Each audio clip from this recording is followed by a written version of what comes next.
तर नमस्कार मित्रांनो, कोकण हाटेड रेसिपी बाय विशाखा या आपल्या यूट्यूब चॅनलमध्ये तुमचं स्वागत असा।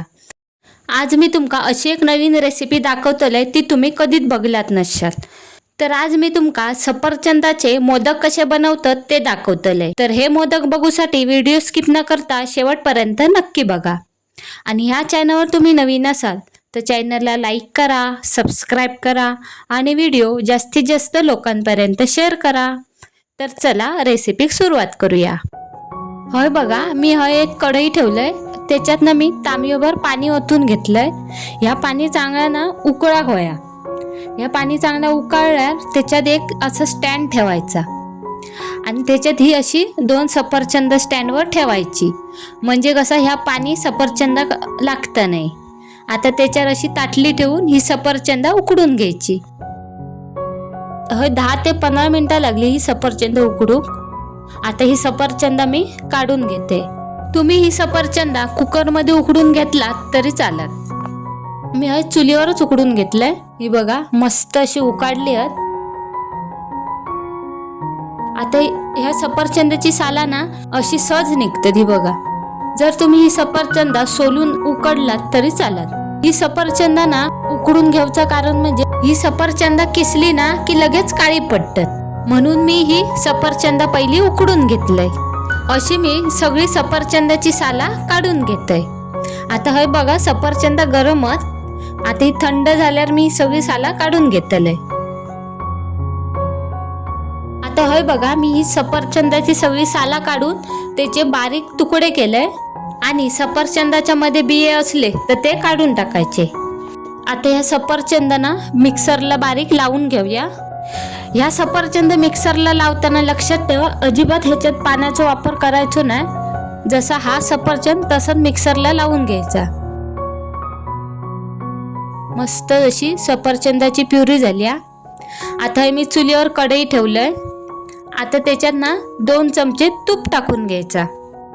आता मी ह्याच्यात टाकून घेते 1 कप डेसिकेटेड कोकोनट म्हणजे पांढरा खोबरा। ह्या खोबऱ्यांना 5 मिनिटं तुपात भाजून घ्यायचा।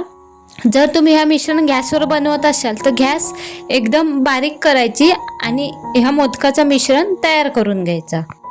खोबरा चांगला 5 मिनिटं भाजून घेतलंय। आता ह्याच्यात मी पल्प टाकून घेते। ह्यो पल्प मोजून घेतलाय। ह्यो पल्प ना अर्धा कप झाला, तो अर्धा कप पल्प मी टाकून घेतोय।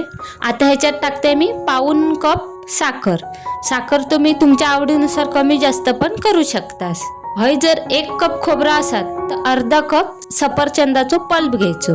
आता हे मिश्रण चांगला मिक्स करून घेऊया। आता ह्याच्यात मी पाऊण कप दूध पावडर टाकून घेतोय। हे बघा ड्रायफ्रूट घेतलंय, काजू, बदाम, पिस्ता हे मी बारीक करून घेतलंय, ते पण टाकून घेतोय। आता हे मिश्रण मिक्स करून ह्या मिश्रणाचं गोळ होईपर्यंत या मिश्रण मिक्स करून घ्यायचं। हे बघा ह्या मिश्रणाचं घट्ट असं गोळ झालं।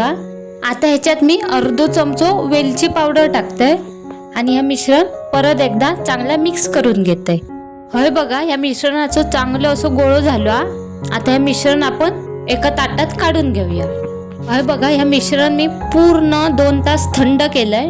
आता जर समजा ह्या मिश्रणाचे जर तुमचे मोदक येत नसतील तर काय करायचा, तर ह्याच्यात ना दूध पावडर घालायची अशीच आणि हा मिश्रण घट्ट असं मळून घ्यायचा आणि मग मोदक तुम्ही बनवू शकता। आता मी एक मोदकाचं साचा घेतलंय। हे बघा आता त्या मोदकाच्या साच्याक ना मी तूप लावून घेते। ह्या साच्याक ना तूप लावल्यामुळे हे मोदक ना चिटकत नाही आणि सहज निघतात, म्हणून साच्याक पहिला तूप लावायचं। आता हे मिश्रण मी या साच्यात असा भरून घेते, जसं बघा व्हिडिओमध्ये दाखवले तसं दाबून दाबून भरायचा, तरच त्या मोदकाचा आकार येतो। तर असं मी मोदक बनवून घेते।